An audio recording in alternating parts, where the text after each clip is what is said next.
People often ask me what I do and don't eat to stay in shape. My approach to eating is a lot like my approach to ballet.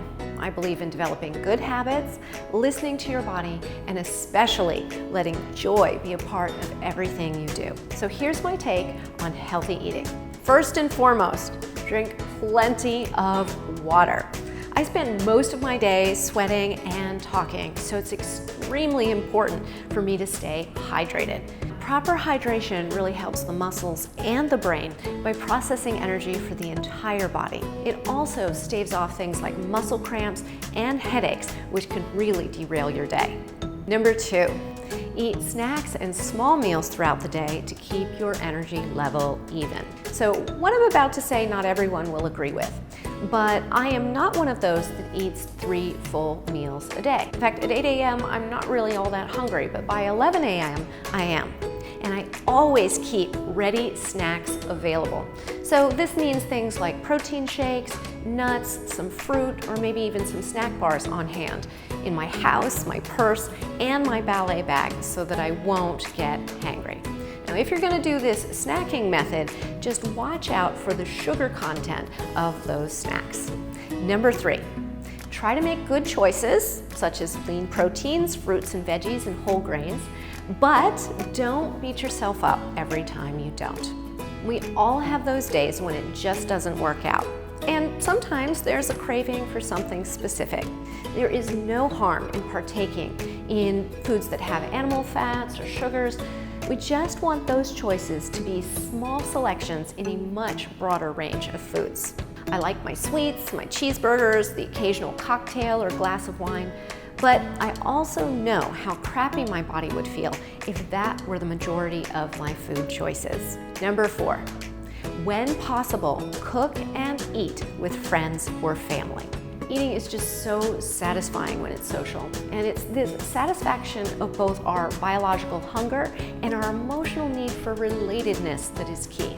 Food does not fill our emotional needs for relatedness, but what it can do is bring people together to enjoy each other. Nourishing our sense of belonging can go a long way to addressing the anxiety factors that drive many of us to overeat. Number 5, stay away from fake foods. If I'm going to eat something processed like a cookie or cracker, then I don't reach for any of those low-fat versions. You know, fats and carbs are not the enemy, and they never have been. The issues to be aware of are really portion and making sure you get a variety of foods, even if sometimes that includes some of these processed foods. And just realize that the more processed a food is, the more likely those calories are empty and will cause you things like bloating, inflammation, and weight gain. So I find that a label I can easily read and recognize all the ingredients on is really a good guide to know whether or not that food is going to give me any nutritional value beyond just tickling my taste buds. Number 6, eat as colorfully as you can. The natural colors of fruits and veggies indicate their wonderful vitamin and mineral content, and I always feel best when I eat colorfully. I've learned over many years of using my body as my instrument that I won't feel well if I make poor food choices. So I take my sugar and my fatty foods in small doses, and I try to let my activity levels and my natural hunger tell me when I need to eat.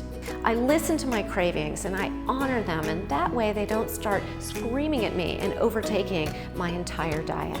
What you eat should serve both your health and happiness without being an obsessively controlled or anxious practice. I hope you've enjoyed this video. For more tips, advice, and our ballet training programs, you can head on over to everydayballet.com. I look forward to seeing you in the comments section. Until next time, happy dancing.